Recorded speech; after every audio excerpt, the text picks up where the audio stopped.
तो बिहार में पिछले 2 दशक से भी ज्यादा वक्त से सीएम की कुर्सी पर काबिज रहे नीतीश कुमार अब नई भूमिका में नजर आएंगे। माना जा रहा है कि बिहार में नीतीश कुमार की युग का अंत हो गया है और नीतीश कुमार ने आज राज्यसभा के लिए नामांकन दाखिल कर दिया। सीएम नीतीश कुमार के साथ ही बीजेपी अध्यक्ष नितिन नवीन, रामनाथ ठाकुर, उपेंद्र कुशवाहा और शिवेश कुमार भी नामांकन दाखिल करने पहुंचे थे। इस दौरान गृह मंत्री अमित शाह मौजूद थे। नीतीश कुमार के राज्यसभा जाने की खबर से जेडीयू के कार्यकर्ता आक्रोश में हैं।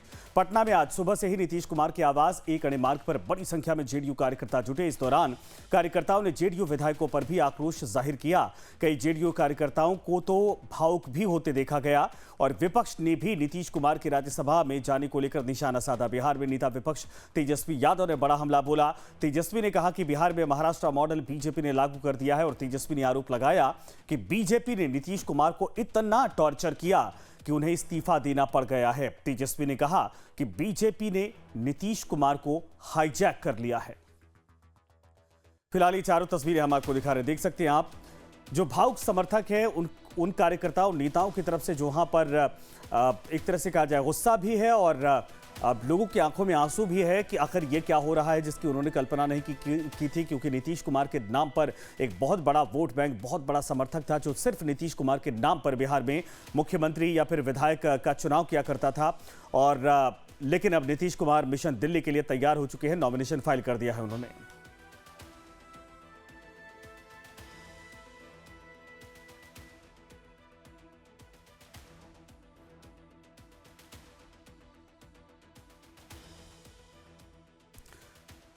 तो नीतीश कुमार के राज्यसभा के लिए नामांकन करने के बाद गृह मंत्री अमित शाह ने एक्स पर पोस्ट किया। अमित शाह ने कहा कि नीतीश कुमार जी ने बिहार से राज्यसभा सदस्य का आज नामांकन भरा है और बीते 2 दशकों से बिहार की जनता के कल्याण के लिए आपकी प्रतिबद्धता और समर्पित नेतृत्व ने प्रदेश को जंगल राज से मुक्त किया। ये नीचे वाली लाइन जिसको लेकर पूरा चुनाव कैंपेन भी किया गया था। विकास और सुशासन की दिशा में आगे बढ़ाया है और जनसेवा को लेकर भी आपका व्यापक अनुभव रहा है। ये तमाम बातें उन्होंने कही हैं और जाहिर सी बात है कि जंगल राज से मुक्ति की बात उन्होंने कही। विकास और सुशासन की दिशा में आगे बढ़ाया, यह भी कहा जनसेवा का आपका व्यापक अनुभव तथा नीति निर्माण की गहरी समझ राज्यसभा की कार्यवाही को और अधिक प्रभावी बनाएगी।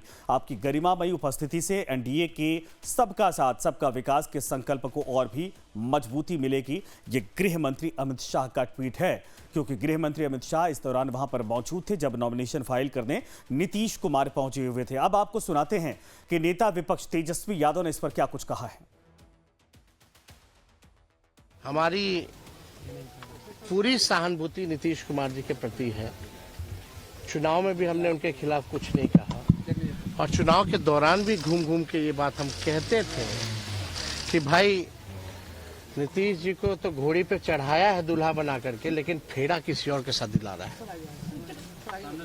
यही सच्चाई है और बीजेपी नहीं चाहती है कि कोई ओबीसी समाज, अति पिछड़ा समाज, दलित आदिवासी समाज जो लीडर है या सामाजिक न्याय की जो बात करता है, धर्मनिरपेक्षता की जो बात करता है, उसको ये भाजपा के लोग टिकने नहीं देना चाहते हैं।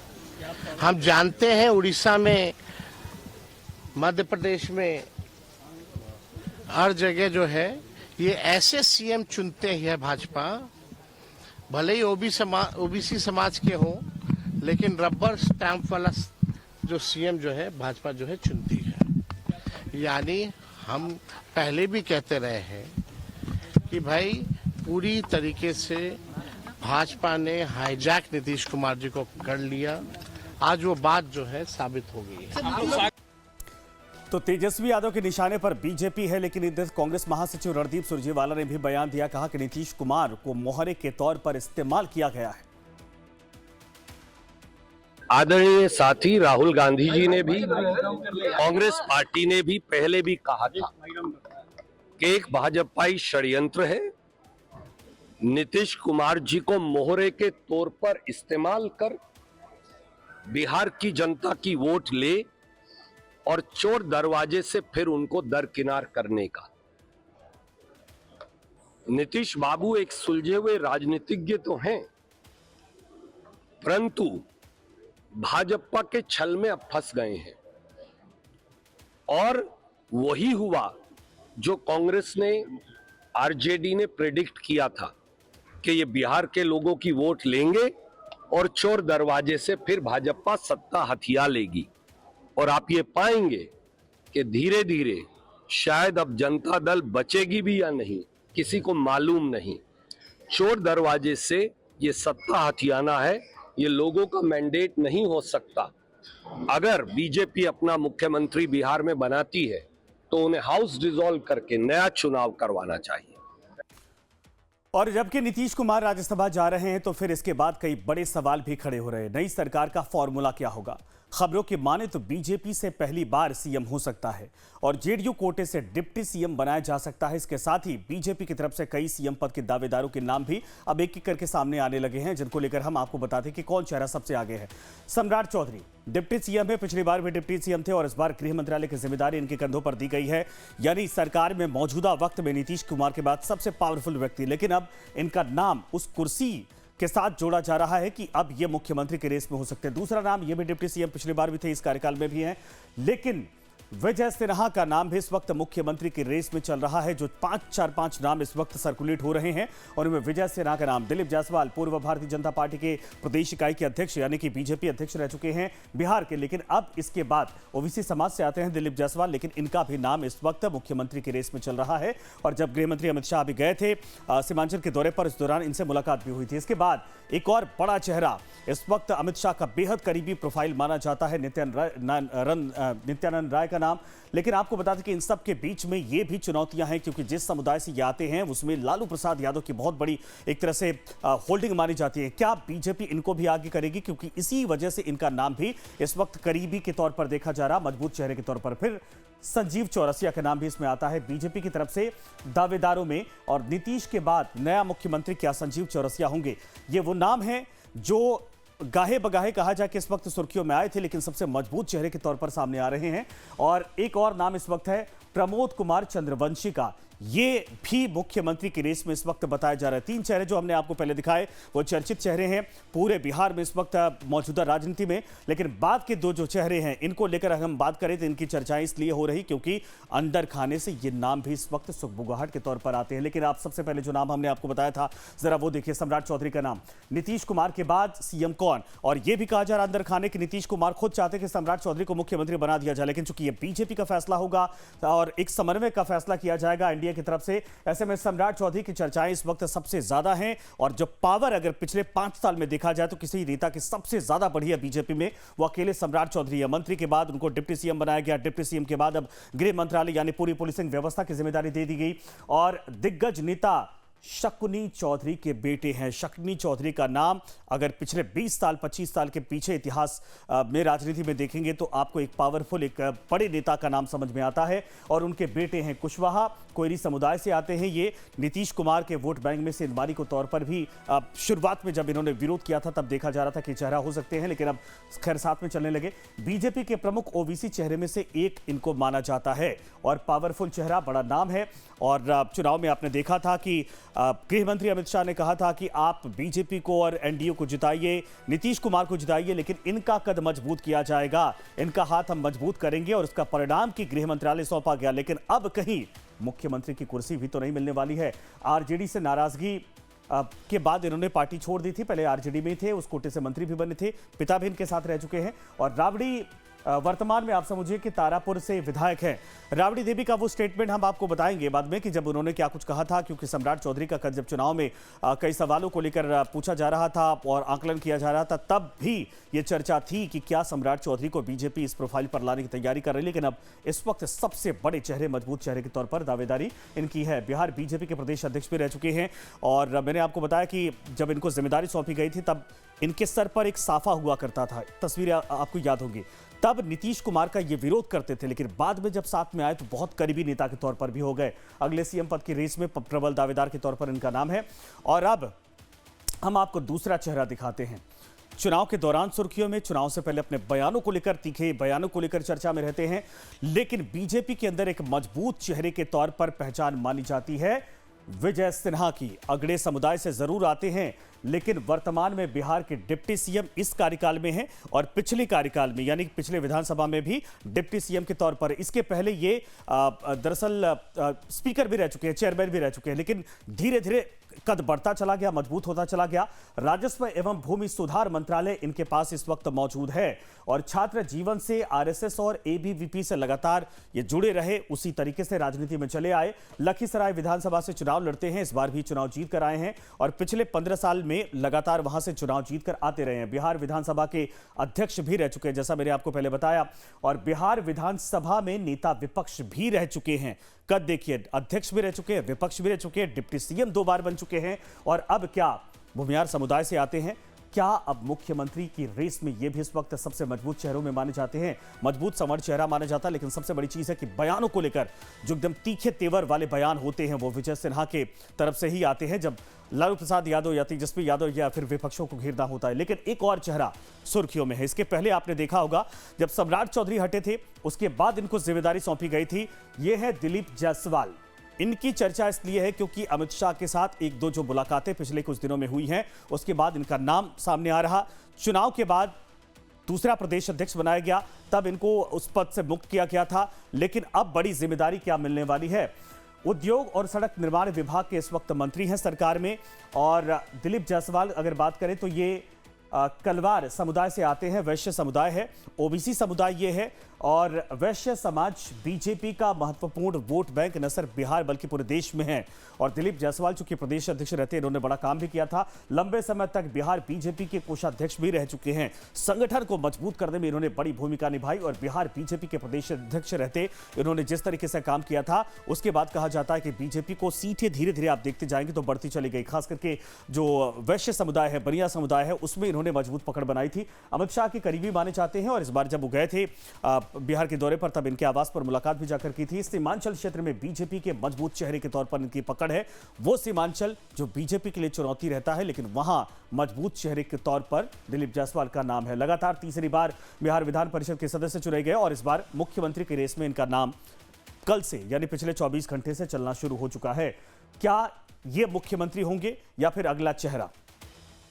एक समय जब बीजेपी की शुरुआत हो रही थी, मजबूत लड़ाई के तौर पर नीतीश कुमार के इतर खड़े होने की बात हो रही थी, तो इस चेहरे का जिक्र आने लगा था क्योंकि नीतीश कुमार के बेहद करीबी केंद्रीय मंत्री के तौर पर नीतीश कुमार कहा जाए कि अमित शाह के इस वक्त सेकंड हैं।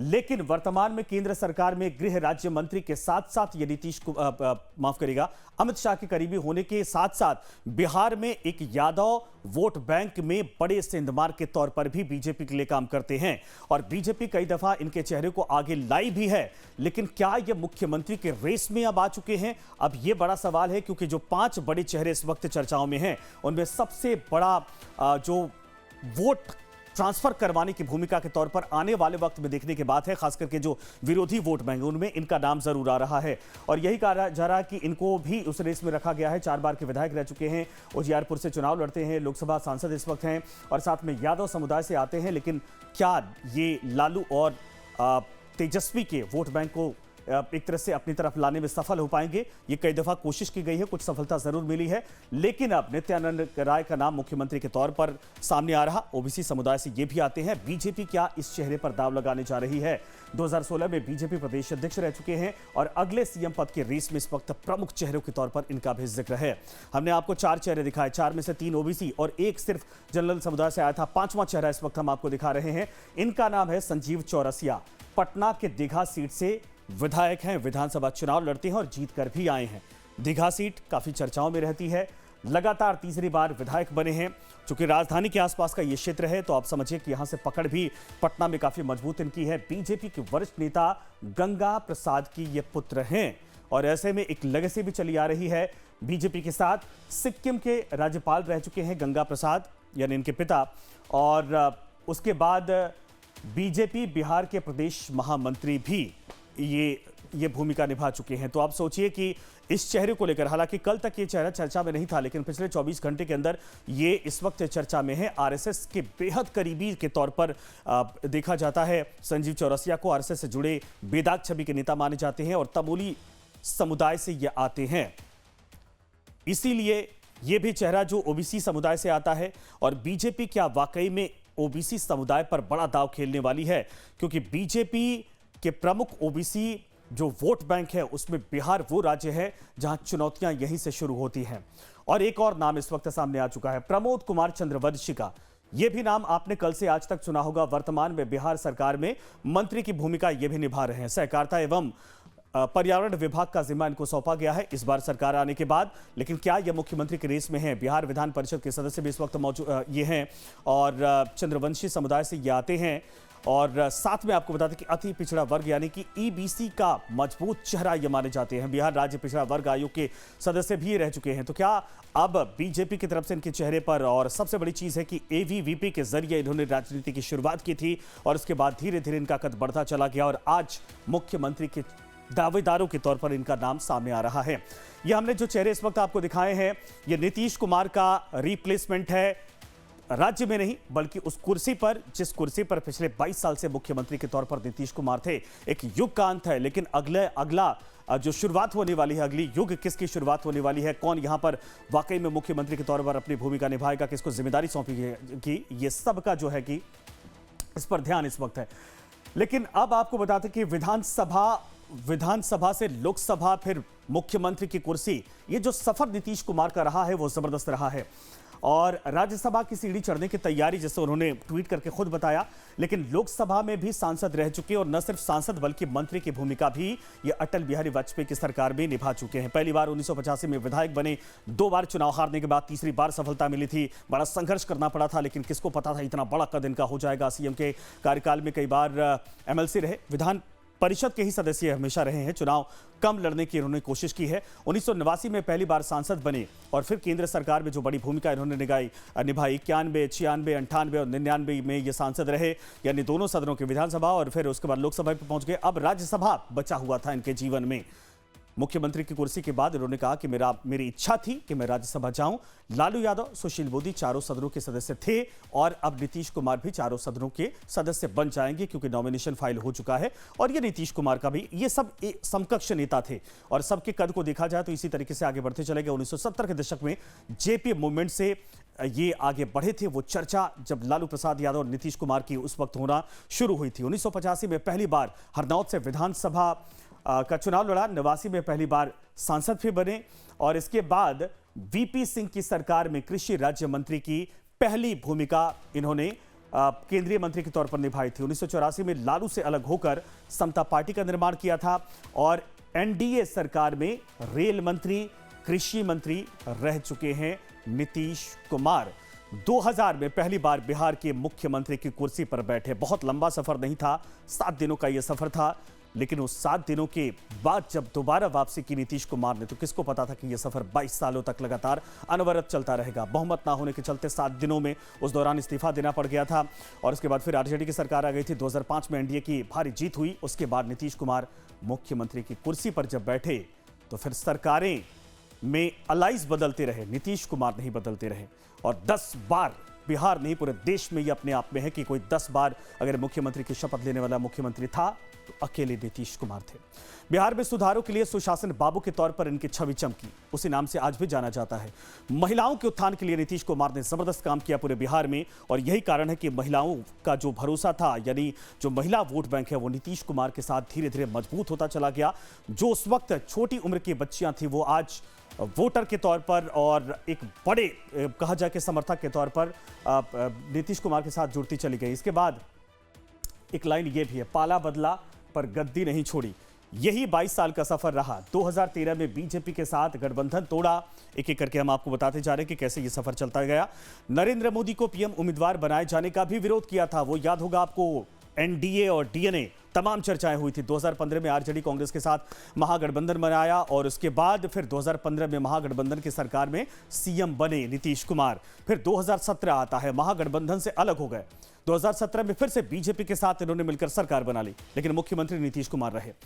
फिर सफर आगे बढ़ता है। आप सोचिए कि 17 के बाद 22 में बीजेपी का साथ छोड़ दिया नीतीश कुमार ने एक बार फिर से। फिर लालू प्रसाद यादव के साथ चले गए। आरजेडी के साथ नीतीश कुमार ने फिर से सरकार बना ली। ये भी सरकार लगभग 17 महीने के आसपास चली थी, लेकिन उसके बाद दोबारा भारतीय जनता पार्टी के साथ उन्होंने वापसी कर ली और 2024 में एनडीए में वापसी हुई तो 9वीं बार मुख्यमंत्री के तौर पर उन्होंने शपथ ली। फिर 2025 में एनडीए की धमाकेदार जीत, विधानसभा चुनाव होता है और 10वीं बार मुख्यमंत्री के तौर पर नीतीश कुमार ने उस दौरान शपथ ली। यह रिकॉर्ड बना पूरे देश के भीतर किसी मुख्यमंत्री का। तो नीतीश कुमार ने राज्यसभा के लिए नामांकन दाखिल कर दिया है और इसको लेकर सीएम नीतीश कुमार के पैतृक गांव कल्याण बिगहा के लोगों में काफी नाराजगी देखी जा रही। ग्रामीणों का कहना है कि बिहार विधानसभा चुनाव 2025 में बिहार की जनता ने बीजेपी के नाम पर एनडीए को वोट नहीं किया, बल्कि सीएम नीतीश कुमार के चेहरे पर वो वोट पड़ा था। निशांत को तो राजनीति में आना चाहिए, लेकिन जो नीतीश कुमार के राजसभा भेज के गद्दी से हटाने का बीजेपी का प्लान है, जो बिल्कुल गलत है। ऐसा न करना चाहिए। 25 से 30 नीतीश का चुनाव हुआ था तो 30 तक इनको रखना चाहिए था। उन्हीं को दिया है मैंडेट। गलत बात है। हाँ। जदयू के लोग हैं बोल रहे हैं कि नहीं छोड़ना चाहिए। बिल्कुल सत्य बात है कि नहीं छोड़ना चाहिए। उनका जो वोट दिया है जनता, बिहार का जो जनता लोग हैं वोट दिए, किन पे वोट पड़ा? बीजेपी पे वोट पड़ा है। मतलब कोई दूसरा सीएम फेस के चेहरा पे वोट पड़ा है? कुछ नहीं। जो है सत्य है। 25 से 30 फिर से नीतीश, यही सबसे बड़ा मुद्दा। और देख ही रहे हैं विकास का क्या कितना सारा काम किए हैं। पटना से लेकर देखिए मेट्रो का भी मतलब लगभग काम अब पूरी पर है। माहौल क्या रहेगा? माहौल ठीक ठाक है। अभी मुख्यमंत्री हैं, रहेंगे, यही रहेंगे। तो राज्यसभा जाने के लिए नामांकन वो सब प्रोपगंडा है, बीजेपी वाला सब चाह रहा है और जनता इनको मैंडेट दिया है बिहार में रहने के लिए 25 से 30 और ये रहेंगे भी। अब आप लोग देखिए की क्या मांग? हम लोग का मांग है कि बिहार में ही रहे। नीतीश कुमार का पैतृक गांव कल्याण बिगहा नालंदा, जहां के लोग कह रहे हैं कि नीतीश कुमार के साथ कुछ तो गलत किया जा रहा है, क्योंकि मैंडेट तो नीतीश कुमार के नाम पर मिला था। लेकिन एक और चेहरा नीतीश कुमार के बेटे, पिछले 2 साल से आप इनको देख पाए होंगे, उसके पहले लोग जानते भी नहीं थे। लेकिन अब निशांत कुमार की राजनीति में एंट्री को लेकर चर्चाएं हैं। कई नेता पार्टी के भीतर ही कह रहे थे कि उनको आना चाहिए और उनकी तैयारी नीतीश कुमार की एक तरह से सहमति के बाद मिलेगी। लेकिन उनका इलेक्ट्रिक इंजीनियरिंग से उन्होंने बीटेक किया है। ये सफर हम आपको दिखा रहे हैं कि उनका जो अपना जीवन रहा वो कैसा रहा। पेशे से इंजीनियर हैं और राजनीति से दूर रहे हैं, लेकिन नीतीश के उत्तराधिकारी के तौर पर अब इनका चेहरा जरूर सामने आ रहा है, नाम आ रहा है। लाइमलाइट से दूर रहते हैं, अब तक रहे, पिछले 1.5 साल में ही ये चर्चा में रहे। चुनाव के दौरान कुछ बयान दिया था, फिर वो मथुरा जब गए थे तब भी अपनी सादगी को लेकर चर्चा में थे। लेकिन अब आपको बता दें कि नए चेहरे के तौर पर, यानी बिहार में जेडीयू के भविष्य के तौर पर निशांत कुमार के चेहरे का इंतजार किया जा रहा है पार्टी के कार्यकर्ताओं की तरफ से। तो खबरों का सिलसिला आगे भी लगातार जारी रहेगा। आप बने रहिए हमारे साथ।